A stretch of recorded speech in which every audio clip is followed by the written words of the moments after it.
Hi there. This is a special edition of the Big Irish Vlog. It is specifically targeted for all of you Shaintar Justice in Life fans, and especially my Shaintar Justice in Life GMs.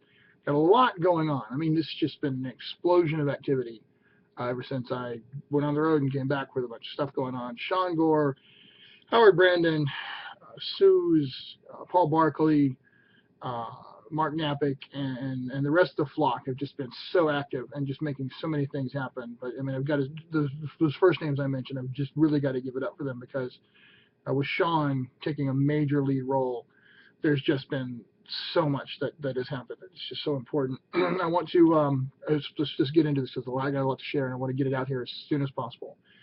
The big thing is I want everyone to realize that we have all these big arcs that are now really starting to get mapped out and pushed forward and put into play, and you're starting to see them, if you're paying attention, you're starting to see them being talked about and mentioned and appear in numerous ways. This goes back to the philosophy that our beloved and hopefully soon to return to us Albert really kind of got us all to look at and see. And so we are taking the very essence of the message of let them play and top-down presentation of ideas, and we're going forward with that. We're not dictating meta arcs that you have. It doesn't matter, and it's going to obliviate whatever you're doing with your campaigns if you're already playing in the basic format and framework of the Justice in Life, which is the way a lot of other such games, and when product lines come out, they've got their own meta story and everything like that, and the meta plot, as it's called, and you kind of going along. You guys are helping structure those meta plots, for one thing, and for another, they set the tone of what the bad guys are up to, what the major organizations are up to, what they're trying to accomplish, but you're still an active participant, and this may or may not affect what you're doing with the very personal stories in your own little parts of the world, or they may completely affect what you've got going on. For example, the Thundering Skies Saga. I mean, obviously, it is affecting you in some way because I've changed the weather. And yes, if you're playing in the active campaign that we're all sharing, the official canonical campaign, then yes, you're having really bad weather in your games over the periods of time in question.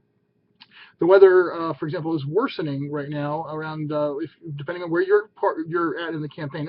Let me just establish this real quick to remind everyone. The way we do this is by season. So you can have a lot of flexibility about where your games fall in the continuity as far as the season is concerned. But when it is real world spring, which it is right now, what we're basically talking about is March, April, and May on the real world calendar is the spring months for Shaintar. Now this is all mapped up on Shaintar.com, so it's easy to find all that. But you can have your games fall wherever, but then pay attention to what's going on with our active timeline to see where everybody else's games are falling, and then you can kind of figure out continuity, how, okay, that happened at that time, so my people will hear about it at this time. That's how we keep it all structured in the year of 3123 in Shaintar. Thundering Skies Saga, weather's worsening around Planting Moons 25, and this is in conjunction with the Cleveland Concoction events that start around May 30th on the real world calendar. And this is the next phase where the weather really becomes out. It's just crazy outside. People do not want to stay out there. They will suffer from exposure. Travel is extremely difficult. There are deadly cyclones that are appearing. Crazy lightning elementals and wind wraiths occasionally attacking people. I mean, all this stuff is available to GMs to download. If you're in the campaign thing, you've got the access to the GM special forums that give you special links.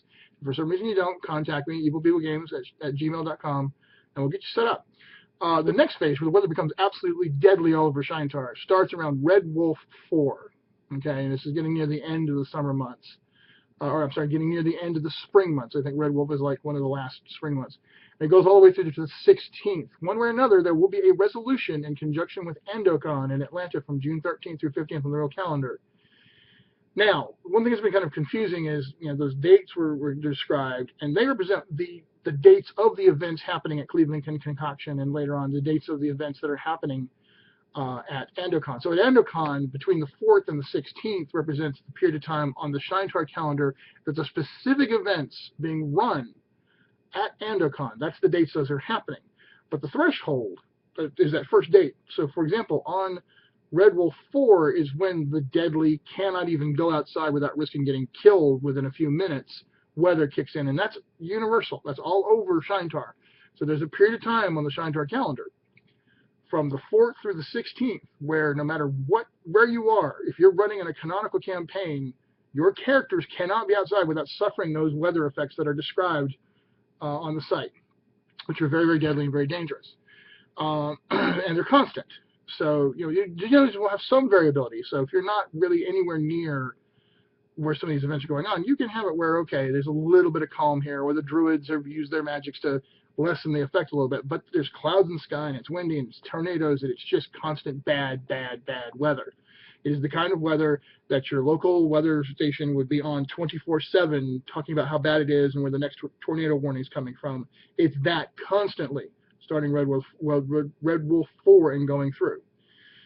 And that's right, when things worsen, they worsen and stay that way until we finish this thing. All right, the next big arcs, like I said, one way or another, on the 16th of Red Wolf, on the Shaintar calendar, there's going to be something of a resolution. And once that happens, when I get back from AndoCon, I will put the word out to everybody what's going on, what everybody knows, and what the conditions are. From that point forward, we will be dealing with the resumption of the Crimson Crusade, because as you might expect, and it hasn't really been overtly said, but all the GMs have kind of apparently collectively understood this to be true, and I didn't even think about it, to be completely honest, but I realized, yeah, that's kind of got to be the way it is. The efforts of the Crimson Crusade, the Prelacy's efforts to invade and expand their borders and punish the wicked and all that, has pretty much come to a halt, because this kind of weather does not really bode well for a major offensive, military campaigns. So that will resume. Once they clear up, the Prelacy will redouble their efforts. As the spring nears its end and Shaintar summer months approach, there will be a big push southwards. Summer will bring a huge surge of Prelacy forces westward, and the conclave of gamers in Denver will see big action related to this. This is going to be something that me and Sean and probably Corinne are going to be involved in, as well as renewed efforts to end the sieges of key Olaran cities.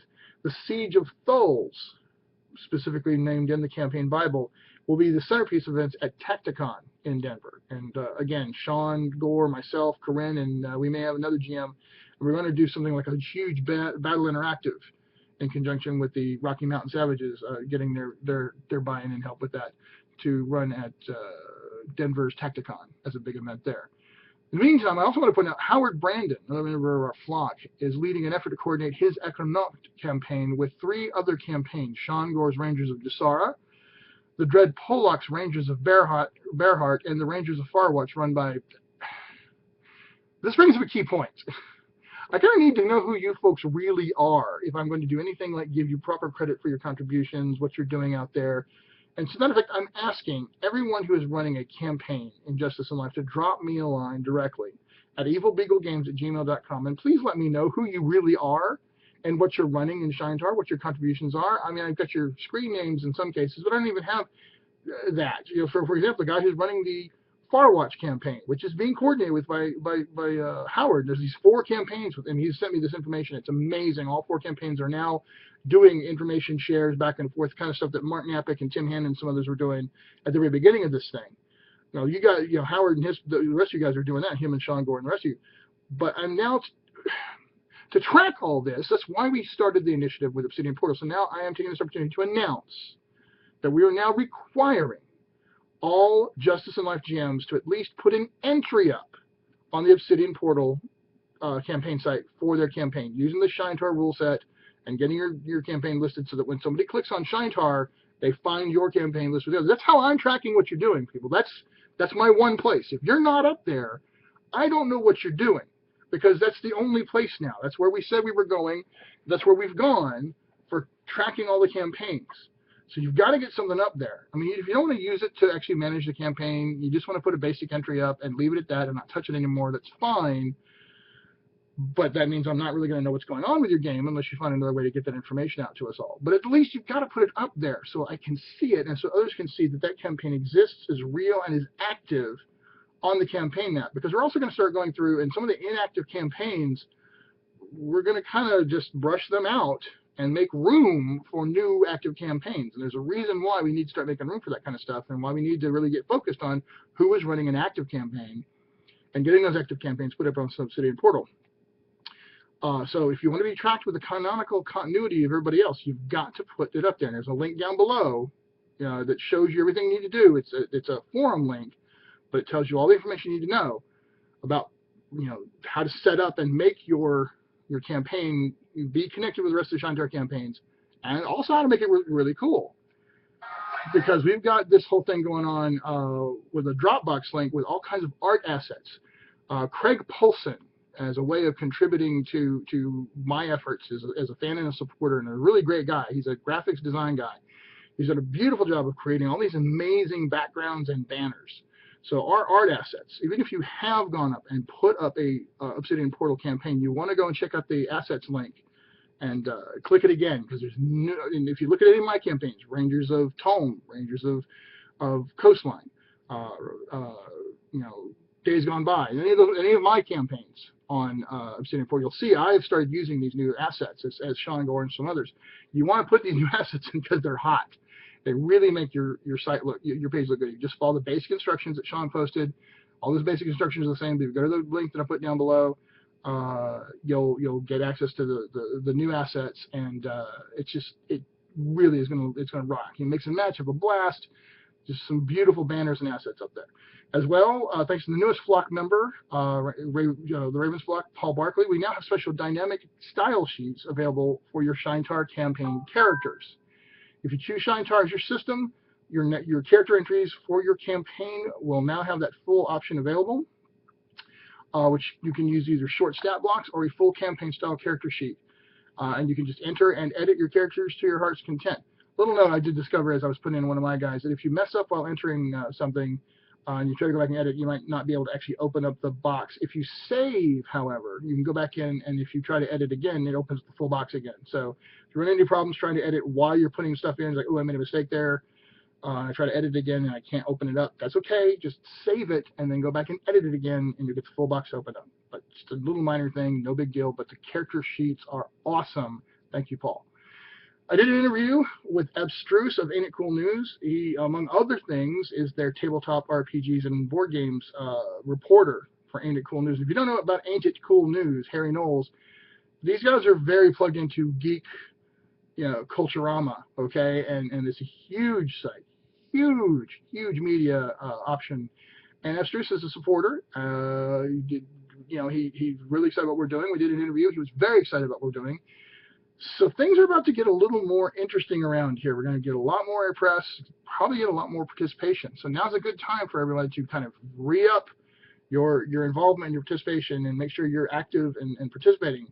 Get your stuff on the active timeline. Get your stuff entered on the wiki on Shaintar.com. And things are growing and are about to grow even more, because we're starting to get some real attention with this whole Change the Game initiative that I've been talking about, where what we're doing is so different from everything else. Finally, I want everyone to take a look at the new Storium, S-T-O-R-I-U-M, Storium.com. I've links down below. If you didn't get involved in the Kickstarter, don't worry. But at some point, when it's open for public participation, please take a look at it. It's going to be our go-to solution for narrative-style play-by-post gaming. The mechanics of it are brilliant. I'm already starting to work on some Shaintar specifics. I've already talked to the guys who are running Storium. They've got a lot of worlds to implement. But once they get a little more settled, we will be working on doing an official Shaintar iteration as well. So I highly recommend that you take a look at that. All right, that's what I wanted to share today. There's a lot going on, like I said. If you have any questions, obviously, hit us up on the forums at Shaintar.com. Drop me a line at evilbeaglegames@gmail.com, or hit me up on the Facebook page or the G+ page or wherever. You guys know how to get a hold of me. If you don't, I'm easy to find. Thank you for your participation. And if you're not involved in the Shaintar Justice in Life campaign and you're watching this, why not? We're having a great time. Keep the dice rolling.